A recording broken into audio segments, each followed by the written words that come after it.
اب رمضان کے اندر ایک مسئلہ عمومی طور پر پھیلایا جاتا ہے حدیث پاک کو کٹ وٹ کر کے کہ اذان ہو بھی جائے، برتن کھانے کا اگر آپ کے ہاتھ میں ہے تو اپنی حاجت پوری کر لو. اس طرح کی باتیں عمومی طور پر سوشل میڈیا پر وائرل ہو جاتی ہیں. تو جب کہ حکم تو اس کے برعکس ہے، تو اس حدیث پاک کا کیا مطلب ہے؟ پھر لوگ اس کو حدیث پاک کو کہتے ہیں کہ یہ فقہ کی باتیں لے کر آ جاتے ہیں. ہم آپ کو رسول اللہ صلی اللہ علیہ وآلہ وسلم کا فرمان سناتے ہیں. پھر جو سادہ لوگ ہوتے ہیں وہ بیچارے بھٹک جاتے ہیں، باتوں میں آ جاتے ہیں. وہ کہتے ہیں کہ جب تک آپ پیٹ بھر کر کھا نہ لیں تب تک آپ کھاتے رہیں چاہے اذان ہو بھی جائے. تو اب میں آپ کو 2 احادیث پاک بتاتا ہوں.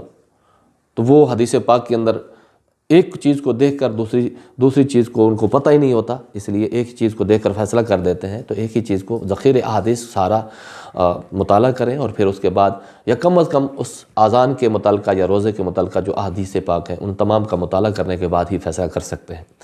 حضرت ابن عمر رضی اللہ تعالیٰ عنہ سے روایت ہے، آپ فرماتے ہیں کہ رسول کریم صلی اللہ علیہ وآلہ وسلم نے ارشاد فرمایا ان بلالا ینادی بلیل، کہ حضرت بلال رضی اللہ تعالیٰ عنہ رات کو اذان پڑھتے ہیں.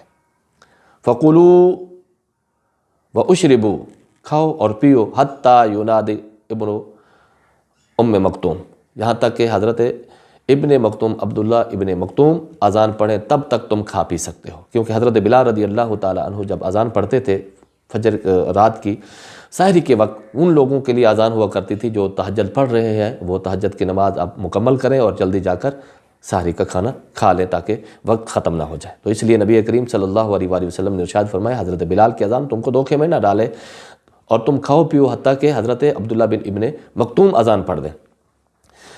آگے راوی کہتے ہیں ابن ام مکتوم رجلا اعمی، حضرت عبداللہ بن ابن مکتوم ایک نابینا شخص تھے. لا ینادی، وہ اذان نہیں پڑھتے تھے، حتیٰ یقال لہو، حتیٰ کہ اس کو کہہ دیا جاتا تھا اب صبح ہو گئی. جب اس کو صبح کہہ جاتے کہ صبح ہو چکی ہے تو پھر کیا ہے، اس وقت وہ اذان پڑھتے تھے. اس لیے پتہ چل گیا کہ حضرت عبداللہ بن ابن مکتوم نماز فجر کے لیے اذان پڑھتے تھے جب روز سحری کا وقت ختم ہو جاتا تھا، اور حضرت بلال رضی اللہ تعالیٰ عنہ کو ڈیوٹی یہی تھی کہ وہ تہجد کی اذان پڑھا کرتے تھے. تہجد سے مراد کہ آپ بھی مدینہ طیبہ کے اندر 2 اذانیں ہوا کرتی ہیں. اس وقت لوگوں کو اس چیز میں کوئی شبہ نہیں پڑتا تھا، جب نبی علیہ السلام نے فرما دیا سب تک یہ بات پہنچ گئی. اس لیے یہ احادیث پاک الگ الگ روایت موجود ہیں. اگلی حدیث پاک حضرت سامورہ بن جندب رضی اللہ تعالیٰ عنہ سے روایت ہے. آپ فرماتے ہیں کہ رسول کریم صلی اللہ علیہ وآلہ وسلم نے ارشاد فرمایا تم کو حضرت بلال کی اذان سحری کھانے سے منع نہ کرے، اور نہ ہی لمبی فجر جو افق سے آسمان کی طرف جو روشنی اٹھتی ہے وہ بھی تمہیں منع نہ کرے. ولیکن الفجر المستطیر، لیکن جو افق کے اندر پھیلی ہوئی فجر ہے وہ تمہیں وہ صبح صادق کا وقت ہے، اس وقت کھانا پینا بند کر دیا جائے. تو اس لیے دونوں احادیث پاک سامنے رکھیں، اور وہ شاید ابن ماجہ کی یا ابو داؤد کی روایت کرتے ہیں. تو یہاں پر احادیث پاک یہ متفق علیہ بخاری شریف کی حدیث پاک ہے، ایک ترمذی شریف کی حدیث پاک، دوسری حدیث پاک کے الفاظ ہیں. تو اس سے پتہ یہ چلتا ہے کہ اذان اگر وقت سے پہلے پڑھ لی جائے تو سحری کا وقت ختم نہیں ہو جاتا، تو وہ کھانا پینا اس کے لیے جائز ہے حتیٰ کہ صبح صادق طلوع ہو جائے. جیسے قرآن کریم میں اللہ رب العزت نے ارشاد فرمایا سیاہ ڈورا سفید ڈورا سیاہ ڈورے سے الگ ہو جائے. اس سے مراد کہ صبح صادق پھوٹ پڑے تو اس وقت تک کھانا پینا جائز ہے، اس وقت تک کھا پی جا سکتے ہیں.